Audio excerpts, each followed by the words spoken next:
I don't know about you, but one of my favorite people from the beginning of the Bible is Moses. And Moses has a pretty incredible story. He was an Israelite living in Egypt. The king of Egypt did not like the Israelites at all. The sons of the Israelites were supposed to be killed, but Moses ends up living that. He is actually saved by the Pharaoh's daughter who finds him after his mom puts Moses in the river. And Moses grows up in Egypt. But he ends up getting himself in a little bit of trouble, and he ends up fleeing to a neighboring town called Midian. And there he stays for quite some time. Now we get to chapter 3, where Moses encounters the burning bush. It says this: "Now Moses was tending the flock of Jethro, which is his father-in-law. And he led the flock to the far side of the wilderness and came to the mountainside. There the angel of the Lord appeared to him in flames of fire from within a bush. Moses saw that though the bush was on fire, it did not burn up. So Moses thought, I will go over there and I will see this strange sight, why the bush did not burn up. When the Lord saw that he had gone over to look, God called out to him from within the bush, 'Moses, Moses.' And Moses said, 'Here I am.' 'Do not come any closer,' God said. 'Take off your sandals, for the place where you are standing is holy ground.' Then he said, 'I am the God of your father, the God of Abraham, the God of Isaac, and the God of Jacob.' At this, Moses hid his face because he was afraid to look at God." It continues on to tell us that God tells Moses that he is going to see his people, that God has seen his people enslaved in Egypt, that he has heard their cries and their sufferings, and now he's going to deliver his people, free them from Egypt, and he is going to bring them to a land that is just amazing. Everything the Israelites could ever want, a new home. That, by the way, is currently occupied by your enemies, the Canaanites, the Hittites, the Amorites, the Perizzites, the Hivites, and the Jebusites. And God tells Moses, I'm going to do it all through you.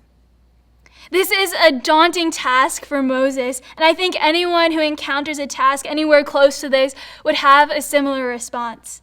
As you expect, Moses has a lot of questions, like, who am I that I can go and talk to Pharaoh and even ask him to do these things? What do I tell them when they ask me who sent me? Or what do I do when the Israelites won't listen? How do I lead a nation if I can't even speak well? Do I even have to do this alone? And I think we can all imagine ourselves in Moses' shoes and maybe ask the same questions he does. But there's a lot of important things that we can learn from Moses' encounter with God through the burning bush. The first was that Moses was kind of just an ordinary man. He was out doing ordinary things. He was tending his flock, something he did every day. He was out and about when something extraordinary happens. It reminds me of a story in the book of Acts. Jesus has left his disciples to go out into the world, and his two disciples, Peter and John, were out speaking, and people were amazed by what they were saying. And then they realized that Peter and John were just unschooled, ordinary men who had been with Jesus. The truth is, God doesn't need fancy. He doesn't need spectacular. All God is looking for is ordinary people like John and Peter doing ordinary things like Moses, who are willing to be used in extraordinary and divine ways.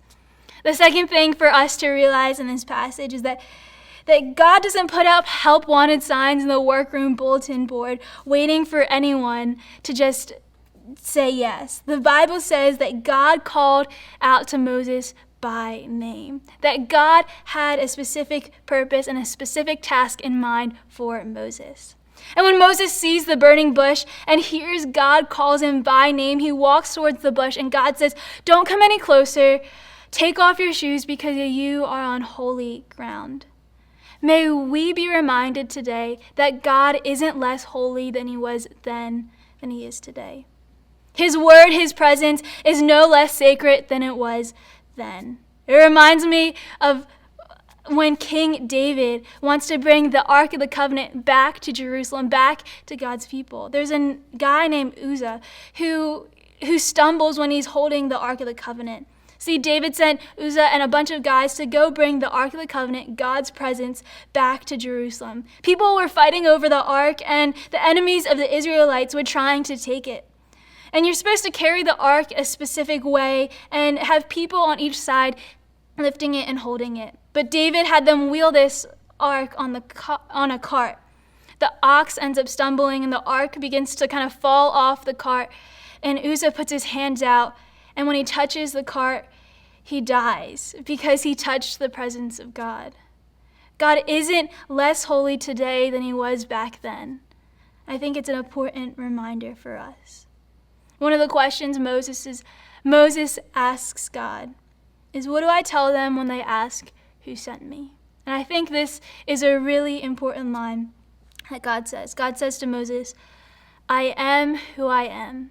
Back in biblical times, back in Moses' times, names are really important. That's why we see people like Abram being his name changing to Abraham, or Jacob being changed to Israel. The name represented a whole entire backstory and identity of the person. And God declares, I am who I am. They will know who I am.